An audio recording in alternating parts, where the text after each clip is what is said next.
महाराष्ट्र के अमरावती जिले की है। ये बात 2025 की है। अमरावती जिले का एक शांत इलाका है तपोवन। इसी इलाके की जय भोले कॉलोनी में शुभांगी तायवाड़े अपने पति और 2 छोटी बच्चियों के साथ रहती थीं। उम्र सिर्फ 32 साल थी। सरकारी नौकरी थी। वो एक कम्युनिटी हेल्थ ऑफिसर के पद पर काम कर रही थीं। पढ़ी लिखी थी, आत्मनिर्भर थी और 2 मासूम बच्चियों की मां भी थीं। उनके पति का नाम नीलेश तायवाड़े है। वो एक प्राइवेट बैंक में नौकरी करते हैं। लोग उन्हें पढ़ा लिखा और कमाने वाला आदमी मानते थे।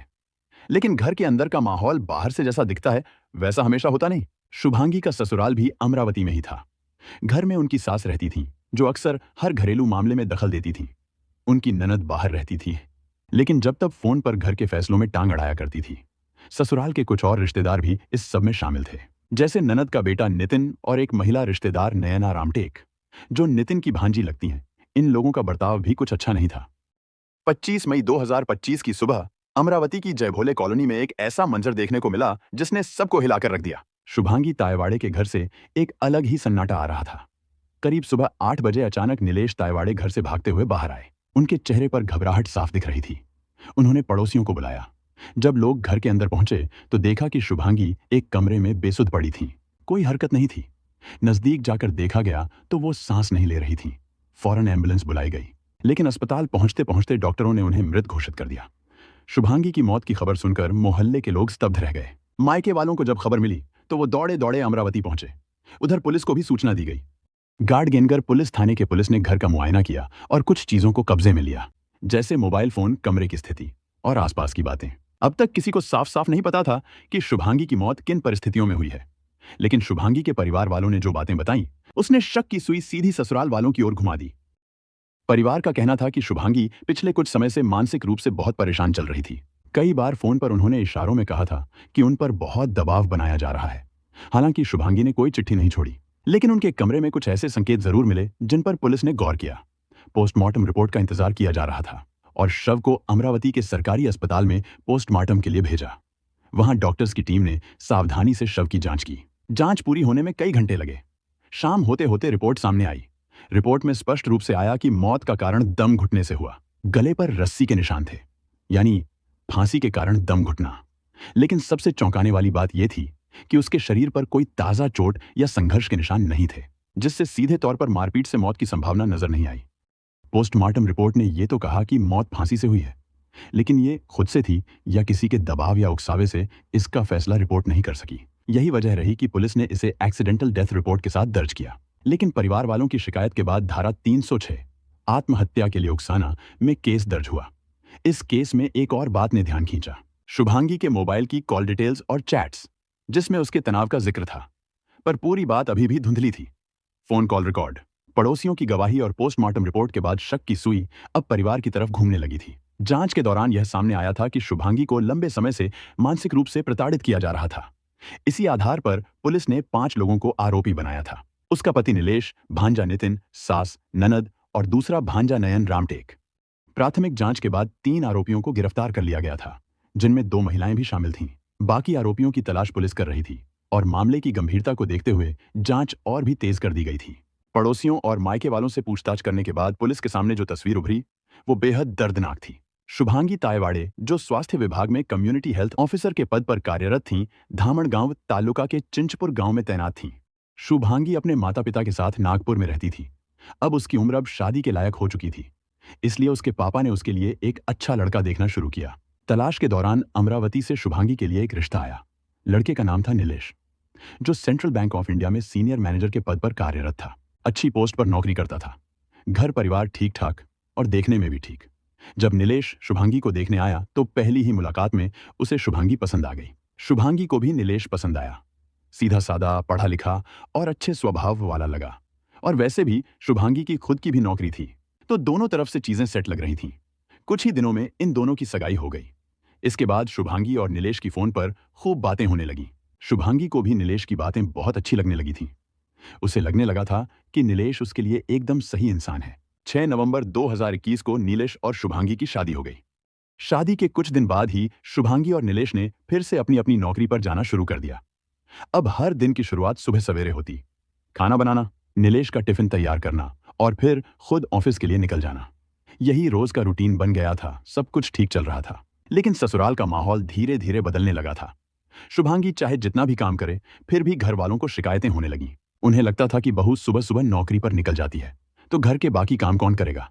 उसके काम पर जाने से कुछ लोगों को परेशानी होने लगी थी। ये बातें धीरे धीरे नीलेश के कानों तक भी पहुंची, लेकिन उसने उस वक्त शुभांगी का पूरा साथ दिया।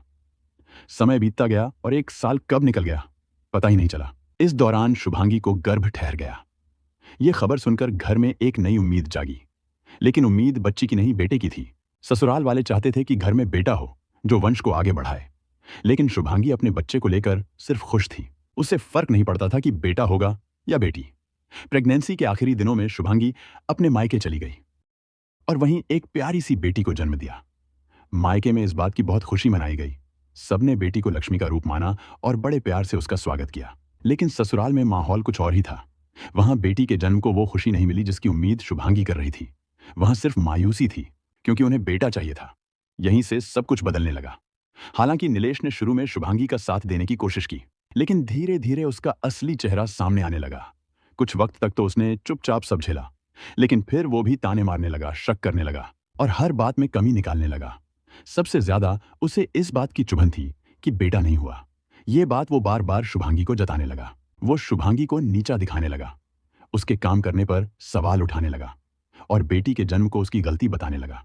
ये सब सहन करना शुभांगी के लिए आसान नहीं था। आखिरकार उसने अपनी मां से ये सब बताया, लेकिन बात वहीं नहीं रुकी।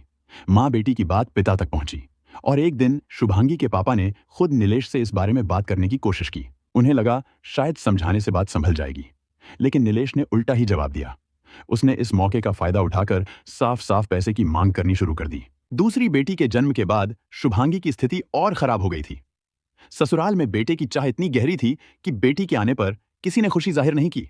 उल्टा उसे यह कहकर ताना मारा जाने लगा कि वह घर का वारिस नहीं दे सकी। शुभांगी की जिंदगी में तकलीफें कम होने का नाम ही नहीं ले रही थीं। अब तो उसकी ननद का व्यवहार भी दिन ब दिन तीखा होता जा रहा था। वो अक्सर ताने मारती थी कि दो दो बेटियों पैदा करके उसने पूरे खानदान का नाम खराब कर दिया। घर का माहौल इतना बदल गया था कि अब शुभांगी के भांजे भांजियां भी उसे देखकर नजरें फेर लेते थे। बच्चे तक उससे अदब से पेश नहीं आते थे। इधर पति नीलेश भी बदलने लगा था। अब वो शुभांगी पर शक करने लगा था। ऑफिस से जरा देर से आने पर सवाल पूछता, उसके फोन चेक करता, हर बात पर आरोप लगाने लगता। बिना किसी वजह के उस पर उंगली उठाई जाने लगी थी। शुभांगी पर मानसिक दबाव दिन ब दिन बढ़ता जा रहा था। एक तरफ नौकरी छोड़ने का दबाव, दूसरी तरफ बेटे को लेकर रोज ताने, और अब पति का शक भी उसके पीछे लग गया था। इन सब चीजों ने उसे अंदर से तोड़कर रख दिया था। जिस घर में उसने एक नई जिंदगी की उम्मीद की थी, वही घर उसके लिए अब नर्क बनता जा रहा था। 24 मई की शाम करीब 7 बजे शुभांगी ने अपने पापा को फोन किया। उसकी आवाज में बेचैनी थी। उसने बताया कि 8 दिन पहले नीलेश ने उसके साथ मारपीट की थी। अब तो बात इतनी बढ़ गई है कि वो कह रहा है, दोनों बच्चियों को लेकर चली जाओ और तलाक दे दो। बेटी की बात सुनकर शुभांगी के पिता परेशान हो गए। उन्होंने उसे बहुत समझाया, ढांढस बंधाया, लेकिन बातों से साफ था कि शुभांगी टूट चुकी थी। जिस घर को उसने अपना माना था, वही अब उसे निकाल बाहर करने की बात कर रहा था। और फिर अगले ही दिन सुबह शुभांगी की मौत की खबर आई। ये सुनते ही जैसे पूरे परिवार के पैरों तले जमीन खिसक गई। शुभांगी की मौत की खबर ने उसके पूरे परिवार को तोड़ कर रख दिया। उन्हें यकीन ही नहीं हो रहा था कि उनकी बेटी ऐसा कोई कदम उठा सकती है। शुभांगी एक पढ़ी लिखी, समझदार लड़की थी। वो कम्युनिटी हेल्थ ऑफिसर के पद पर काम कर रही थी और हमेशा हर मुश्किल का डटकर सामना करती थी। शुभांगी के परिवार का साफ कहना था कि ये आत्महत्या नहीं है, बल्कि उसकी हत्या की गई है। उनका आरोप था कि ये सब उसके पति नीलेश तायवड़े ने ही किया है। परिवार ने थाने में जाकर पूरी बात बताई और लिखित शिकायत दी। उन्होंने पुलिस से मांग की कि इस मामले की गंभीरता से जांच हो और जो भी दोषी हो उसे सजा जरूर मिले, चाहे वो सजा फांसी ही क्यों न हो। शिकायत के आधार पर पुलिस ने शुभांगी के पति नीलेश तायवड़े के अलावा उसकी 70 साल की सास, 38 साल के देवर, 45 साल की ननद हतुरना और नयन रामटेके, इन सब के खिलाफ एफआईआर दर्ज कर ली। इन पर आत्महत्या के लिए उकसाने का केस दर्ज किया गया है। फिलहाल ये मामला कोर्ट में चल रहा है और शुभांगी के घर वालों को अब सिर्फ एक ही उम्मीद है कि उन्हें इंसाफ जरूर मिलेगा।